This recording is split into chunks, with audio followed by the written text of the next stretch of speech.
Intensive রিভিশনের যে hearing বা শুনানি যদি পঞ্চায়েত অফিসে করা হয় তা নিয়ে আপত্তি রয়েছে কমিশনে।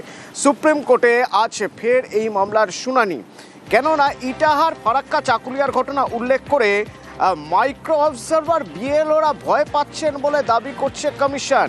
এর আগে পঞ্চায়েত অফিসে হিয়ারিংয়ের নির্দেশ দিয়েছিল সুপ্রিম কোর্ট, কিন্তু সুপ্রিম কোর্টের সেই নির্দেশ পুনর্বিবেচনার আর্জি জানাচ্ছে কমিশন।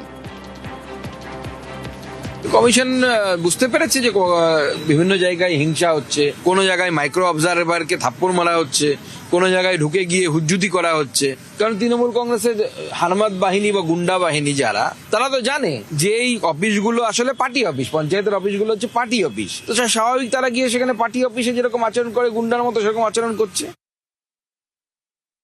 বাড়ির থেকে অনেক দূরে মানুষকে কাজকর্ম ছেড়ে, পেশা ছেড়ে তাদের সেখানে ডেকে আনছে, একসঙ্গে অনেক লোককে ডেকে লাইনে দীর্ঘক্ষণ দাঁড় করিয়ে রাখছে, যাতে মানুষ বিরক্ত হয়ে ফিরে যায়। সেই ছুতোয় ওরা নাম কেটে দেবে। এগুলো সব চক্রান্ত। দুম করে একটা কেউ কিছু একটা করলো, সেটাকে ছুতো করে এটা হবে না, ওটা হবে না। এগুলো সব বিজেপির, যাতে কোনো রাজনৈতিক সুবিধা করে দেয়া যায়, ভোটার লিস্টে কারচুপি করা যায়, সেই জন্য এখানে করা যাবে না, দূরে করব, অমুক করব, এগুলো সমস্ত হচ্ছে গোলমাল পাকানোর